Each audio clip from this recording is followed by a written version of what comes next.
Day, ladies and gentlemen. Welcome to Roscan Gold presentation. Roscan Gold is a junior explorer with assets located in southwest Mali in a camp that has delineated and produced over 50 million ounces with a lot of well-known tier 1 gold deposits. And we rapidly advance in our Kandiole Project located in that come towards resource delineation by the end of 2021.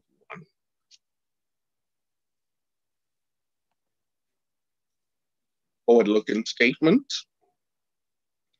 and the timeline that shows the progress we've made to date. And since 2019, we've significantly added value, moved the market cap from $15 million to over $100 million on the back of 4 discoveries, one of which is more known to the market in terms of strike and depth dimensions. The 3 new ones are being advanced as we speak, and we're hoping to be able to showcase the roots of the system to be able to get the valuation captured in our share price as we move forward in 2021. This shows the property tenement package that has grown significantly to a 350 square kilometer footprint, larger than some of our peers in that vicinity.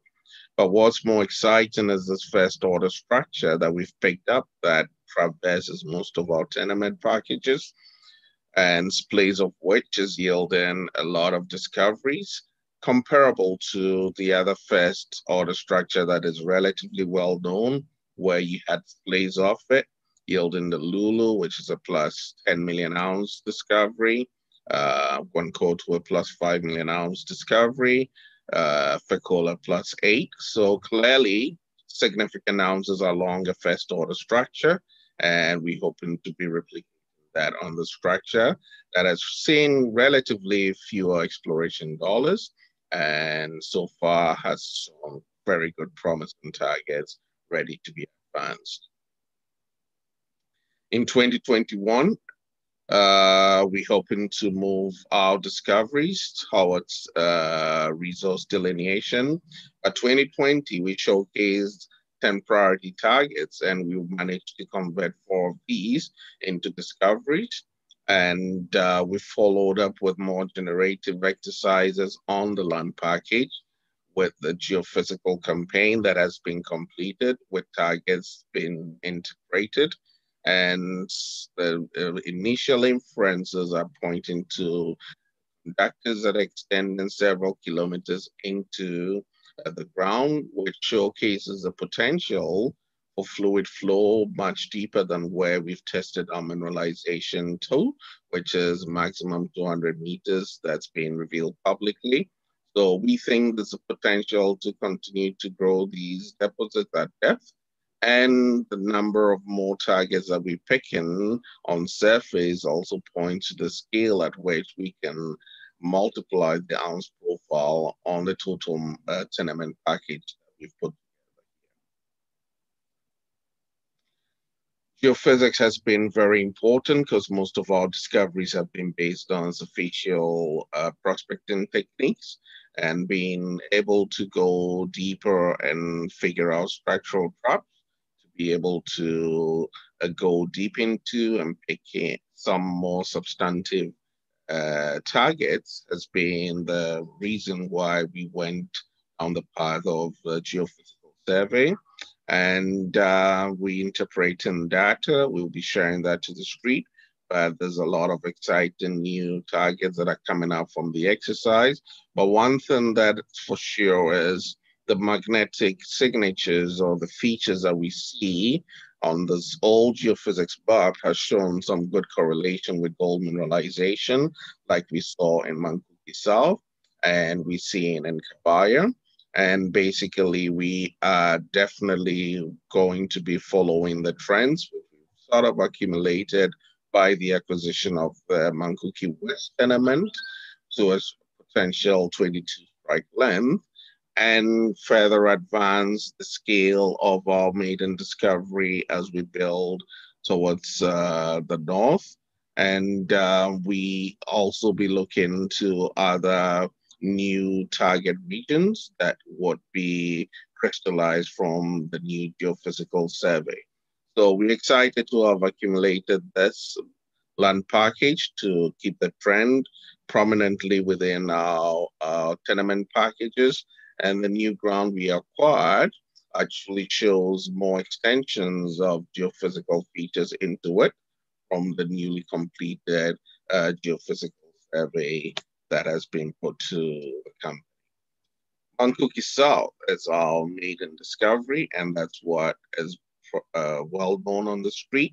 And we've traced mineralization to a 700-meter strike extent.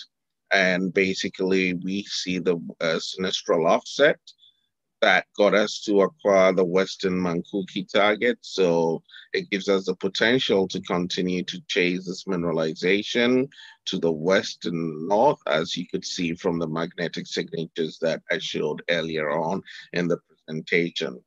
We fast forward to um, the next slide, we see the long section, and that's even a more exciting picture. So what we're looking at is about a 500 meter out of the 700 meters that shows really good grades right up surface, grades close to about 4 to 5 grams, sort of setting for an open pitable situation with those high grades.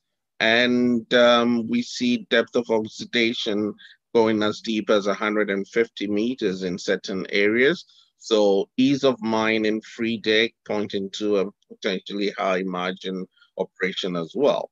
And we've seen recoveries that grade as high as 96% in the oxidized profile, coming down to about 90 in the sulfide. And we're encountering more sulfide as we drill deeper. So Mankuki South is set on its stage to be a very coveted discovery in the camp of a lot of geriatric mines, and I think basically that's catching a lot of attention of our peers. Um, the next advanced target that we acquired in July with the Comet acquisition was the Kabaya, which came up with the resource of 140,000 ounces, which was sort of constrained in the spec shell here with a 50-meter vertical extent.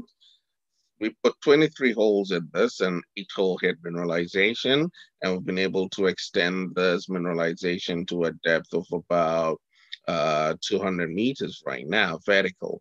And it's still open. We're hitting grades about twice the amount of what was contained in the resource profile here. So the the footings for a significantly larger resource than the 140,000 ounces has been put in place, and we've extended this along strike. We're drilling deeper, testing the down dip extent, and it's been quite encouraging.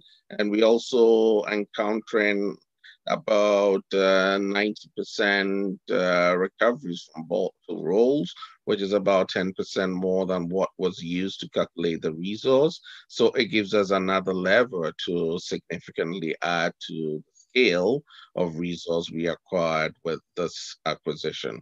We've already made another discovery on the ground we acquired on the Comet tenement package. So this is proven to be a very accretive acquisition for the amount of money that we paid for it.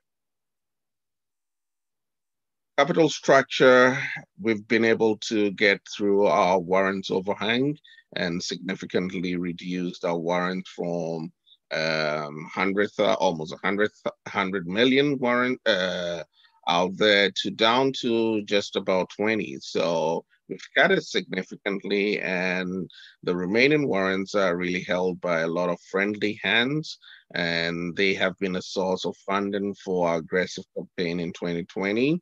They've been very supportive. Most of these exercised the warrants, brought cash into treasury, and did not really get rid of a lot of your stock in the open market.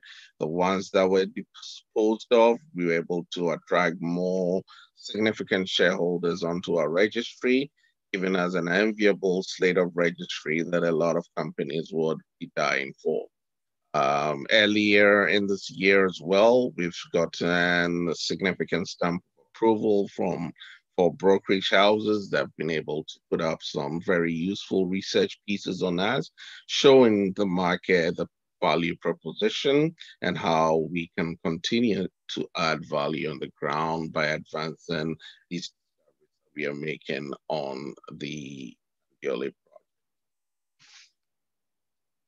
Finally, one of the unique features that distinguishes us from a lot of our juniors is oftentimes the success always comes with making the discoveries. The challenge is what do you make with it? And that's where the big boys always pounds in and essentially cut deals that are most of the time not in the best interest of shareholders, and the ability to move the project up the value chain becomes challenged.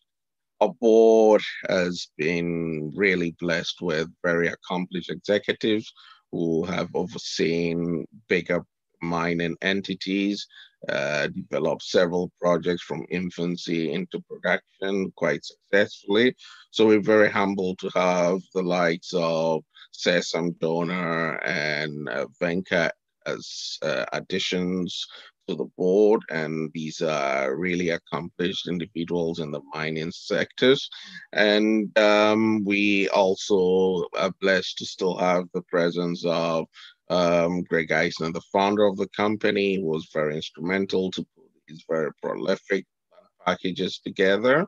And also have the support of Mike Gentili, who's been currently the largest shareholder of the company, a very supportive board member, and essentially always helps with a lot of good strategic reasoning and thinking for the company. And with this team, I think the ability to move the company from the current 100 million market cap into billion valuation upon successful discoveries as a reality.